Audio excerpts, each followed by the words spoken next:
moving on. Let's go to everyone's least favorite tournament team last year, the Virginia Cavaliers.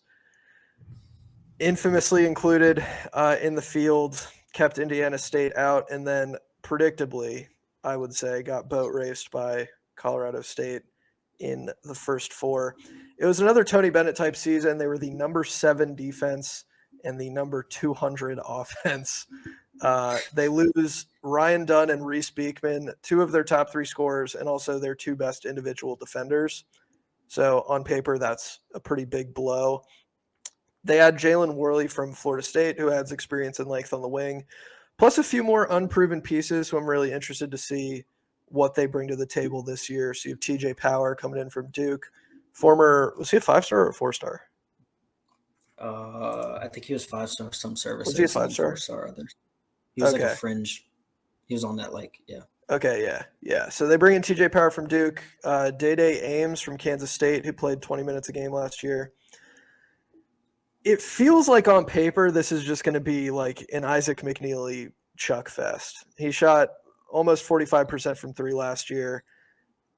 It just doesn't seem to be a great recipe for success. They come into media day the other day and they say they want to play faster, which I almost think would be a bad thing for this team.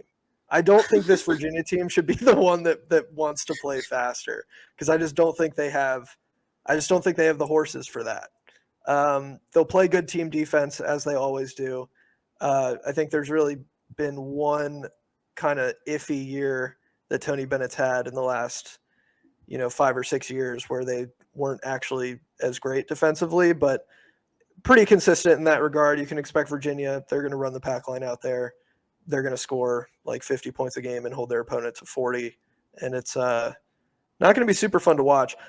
Overall, I'll have you give your thoughts after this. I'm pretty out on Virginia this year. People say like believe in Tony Bennett. Believe in Tony Bennett to do what? I just don't think this roster, it's demonstrably worse than it was, I think, last season. And I just don't think the recipe for success is there. I think it's going to be Isaac McKneely taking a ton of shots, or whatever a ton of shots looks like in a slow-paced offense like Virginia. But he's going to have a pretty high shot volume, I think, and they're just going to try to grind out wins. But I don't really know what to expect from a guy like Day-Day Ames, who averaged like 5 points a game last year in sort of a complimentary role for Kansas State. I just don't know what it would take to get this team to the tournament. I'm pretty out on Virginia, I think, and we'll talk about we have our own tier list coming up towards the end of the show, but yeah, we'll get to that a little bit later on. Alex, are you a little higher on Virginia than me, or do you also see the concerns? You talk about like the what does Tony Bennett do aspect of it, and it's just that he always finishes in the top 5 of the ACC's regular season standings. And so that to me is like, in the same sense that we now, even when people might question the overall talent of this UConn roster after the last 2 seasons, there's almost you just give the credit to Dan Hurley to figure it out. Or in Purdue, you just have to give the nod to Matt Painter getting it done in the Big Ten at this point. Yeah. It's kind of the same thing with Tony Bennett, that he's just going to figure out a way to grind out like 11 to 14 wins in a 20-game ACC slate. And I don't think they're getting to 14 this year. Let me make that clear. But I do wonder if, once again, a top 5 ACC finish has them kind of in the tourney conversation when, again, it is not the most aesthetically pleasing composition of players ever. So I really don't know. I'm curious. The whole issue with like TJ Power at Duke last year was that he couldn't defend. So it's this fascinating kind of insertion of him into one of the country's best defensive systems and like, yeah, let's see if this works type thing. The Day-Day Ames experiment is going to be interesting to me. Like, I don't really know what to make of that. Yeah, someone's got to take the shots. Like, also, who's putting pressure on the rim, too? That would be my question. And I don't even know, like gosh, it's just the offense is going to be. I think you would rather want a root canal than watching Virginia play offense this season. So, Yeah, I actually did go to the dentist earlier today.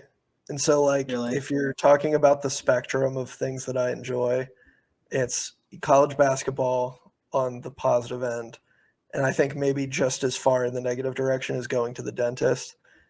Watching Yeah. this Virginia team might be closer to going to the dentist for me. Yeah. I mean, because like what I struggle with is that McKneely and Power are such good shooters. And this team, I think they shot like 37% maybe on the season last year, 36%, somewhere in there.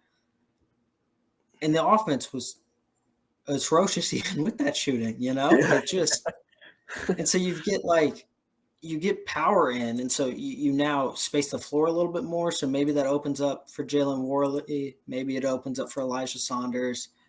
Does Andrew Rohde actually do something this year? That dude, that was tough to watch last season. His arrival in the ACC. So yeah, I don't know. The defense is going to be there.